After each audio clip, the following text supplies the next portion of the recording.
Hello friends, তোমাদের এর আগে একটা মৎস্যপের ভিডিও শেয়ার করেছি। এটা দ্বিতীয় দিন, মানে 16ই মার্চ দুপুরবেলা খাওয়া দাওয়া হয়েছিল, তো সেই দিনের ভিডিও।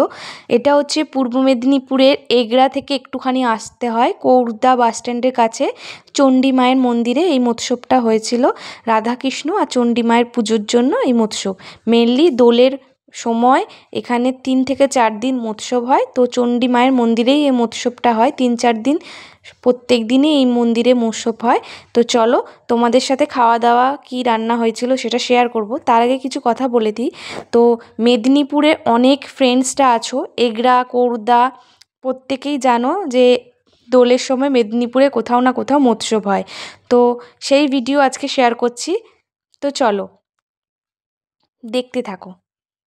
প্রথমে শালপাতা দিয়ে দিয়েছে, আর মেদিনীপুরে শালপাতায় খাওয়া দাওয়া হয়, আর ভীষণ ভালো লাগে এই নিয়মটা। খাবারের স্বাদ যেন দ্বিগুণ হয়ে যায়। কাগজের থালার থেকে শালপাতার থালার খাওয়ার মজাই আলাদা, ভীষণ ভালো লাগে। তো এবার দেবে জল। জল দিয়ে থালাটা পরিষ্কার করে নেয়, যাতে থালায় তো নোংরা থাকতে পারে, অনেক সময় রাস্তা দিয়ে আসে, তাই জন্য জল দিয়ে পরিষ্কার করে নিলাম। তারপর দিল আলু ভাজা। আমার দিদি আবার আলু ভাজা তুলে দিচ্ছে, যেহেতু আমি আলু ভাজা খেতে ভালোবাসি। আমার আলু খেতে ভীষণ ভালো লাগে, আলু ভাজা হোক, আলুর যে কোনো তরকারি। এবার দেবে নুন, যেহেতু আমি নুন ছাড়া খেতে পারি না, নুন আমার লাগবেই। অনেকে বলে কাঁচা নুন খেতে না, যাই হোক নুন লাগবে, নুন ছাড়া আমি ভাত খেতে পারবো না। এবার দেবে অন্ন, যেহেতু এখানে ভাত বলা যাবে না, যেহেতু ঠাকুরের মৎস্যব, অন্ন বলতে হবে। যারা খাবার দিচ্ছিলেন তারা ভাত বলেনি, অন্ন বলছিলেন। যখন নেক্সট টাইম আবার অন্ন দিতে এসেছিলেন, মানে ভাত দিতে এসেছিলেন, তারা বলছিলেন যে অন্ন নেবেন, তো অন্নই বলতে হবে। তো অন্ন দিল, আমি আলু ভাজা দিয়ে অন্ন খাবো। আর যাই বলি, ঠাকুরের রান্না তো তুমি বাড়িতে যত ভালো করেই ট্রাই করো, যতবার ট্রাই করো, যে মানে যত ভালোই রাঁধুনি হোক, পারবে না। তো এখানে একটা পাঁচমিশালি সবজি দিল, মানে এটা নোটে শাকের তরকারি। এখানে গাজর, আলু, বেগুন আর শাক আছে, নোটে শাক। ভীষণ ভালো হয়েছে। আমি বলছি যে যারা যত ভালোই রান্না করো, পারবে না, কোনো দিনই এরকম স্বাদ আনতে পারবে না। তো ডাল দিল, ডাল দিয়ে ভাত খেয়ে নিচ্ছি। আমি ডাল খুব একটা খাই না, তবে মৎস্যপের ডাল ভীষণ ভালো হয়।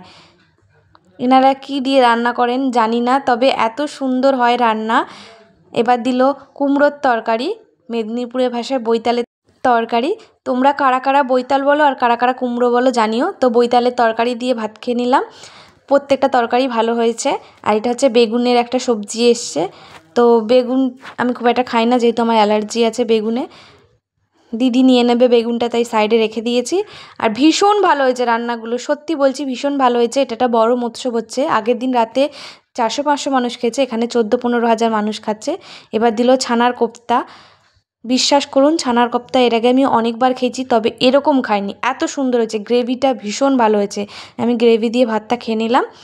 এবার অন্যান্য আরও হয়তো তরকারি আসবে কিনা জানি না, তো আমি চাটনির জন্য বসে আছি। যাই হোক, এবার দেবে চাটনি।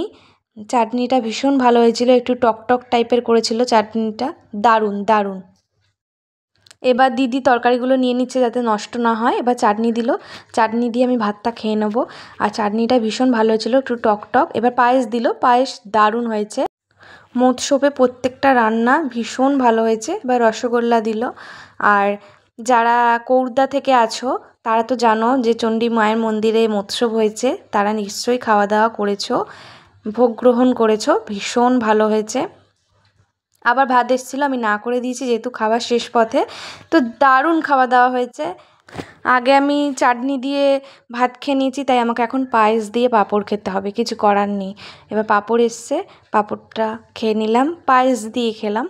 যাই হোক, কিছু করার নেই, চাটনি আমি খেয়ে ফেলেছি আগে। আর চাটনিটা ভীষণ ভালো হয়েছিল। সব খাওয়া দাওয়া করে নিলাম। এবার মানে এখানে অনেকজন খাচ্ছে, যেহেতু বললাম আজকে প্রায় 14,000 মানুষ খাওয়া দাওয়া করবে। 14,000টা কম নয়। প্রত্যেকটা রান্না দারুণ হয়েছে, যেহেতু ঠাকুরের প্রসাদ।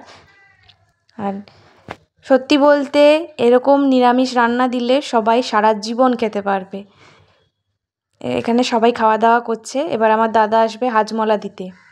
এতক্ষণ বলছিলাম এই হচ্ছে বিশ্বজিৎ জানা, যার নাম বলছিলাম যে ক্লাবের মেম্বার, এটা আমার দাদা, মেজদা। তো চলো, খাওয়া দাওয়া শেষ, বাড়ি ফেরার পালা। এটা হচ্ছে আমার দিদির ছেলে নবাব, মানে আমার বোনপো হয়।